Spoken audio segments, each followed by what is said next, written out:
Welcome back, Commander. My name's Tim, and in this video we take a look at everything we know about the Mass Effect Legendary Edition.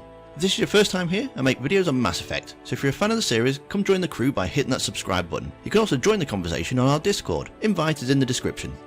Mass Effect Legendary Edition will be available for PC, PS4 and Xbox One. Next gen systems won't be getting a unique version, however it does include 4K support and HDR compatibility, plus 60 FPS on PC and consoles from PS4 Pro and Xbox One Series X forwards. On PC it adds support for controllers and a 21:9 widescreen display. Specs are on screen now for the PC. Don't mind me, I'll just sit back here quietly sobbing as my 8-year-old PC can only just about meet the minimum requirements. Over 40 pieces of downloadable content from all three games, including the cosmetics packs, workman packs, Genesis comics, and pre-order bonuses, as well as all the playable DLC, apart from one which I'll come to later.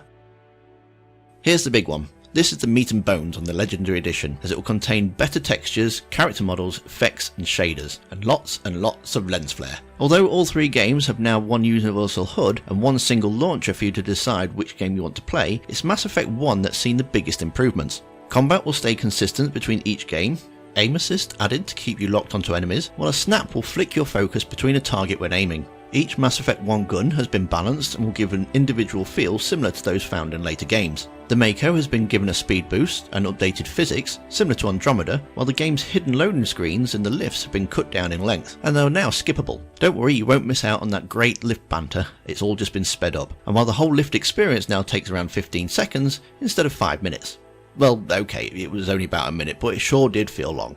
Some quality of life improvements to inventory management systems from the first game have been improved. Class restrictions have been removed, so any class can use any weapons. The Galactic Readiness meter has been tweaked so it's not reliant on multiplayer, but more on that in a moment. The experience points have been improved so you no longer need to play New Game Plus to reach the max cap of 60. Improved character creation that's unified through all three games, with new hairstyles and skin tones such as braided short hair, a shoulder length bob cut and a few buzz cuts. Plus Mass Effect 3's FemShep will now be the default FemShep for Mass Effect 1 and 2.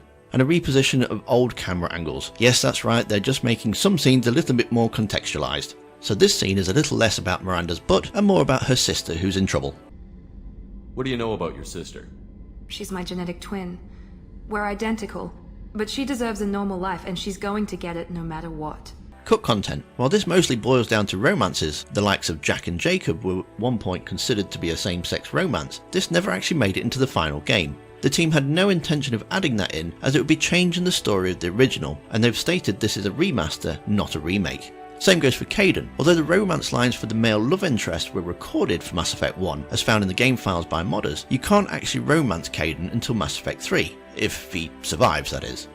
According to lead writer Mac Walters, the lines were never meant to be recorded in the first place. When Mass Effect 1 was made, the lines that actors were told to read had to be deselected by hand. All the lines left on the system were then printed as a script. These days it's all automated and so there's less chance of any mistakes. As this was a mistake and it was never meant to be in the original game, they're not adding it in, even though they have the lines recorded. Multiplayer is also not included. Mass Effect 3 introduced multiplayer mode to the series, letting you combat waves of enemies on different maps, and it's still very active to this day. I do try to play at least once a week, so make sure you subscribe with the notifications on so that you'll be alerted when I go live. It's good fun and we chat about all things Mass Effect, so I hope to see you there. As for not being in the Legendary Edition, it was a crossplay between the original and the Legendary Edition that has caused many problems. Did you ever play the multiplayer?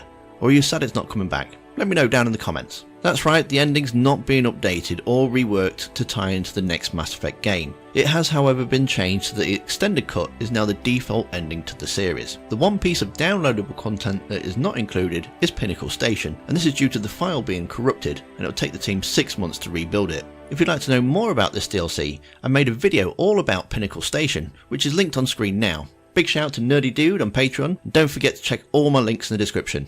And I'll see you next time, Commander.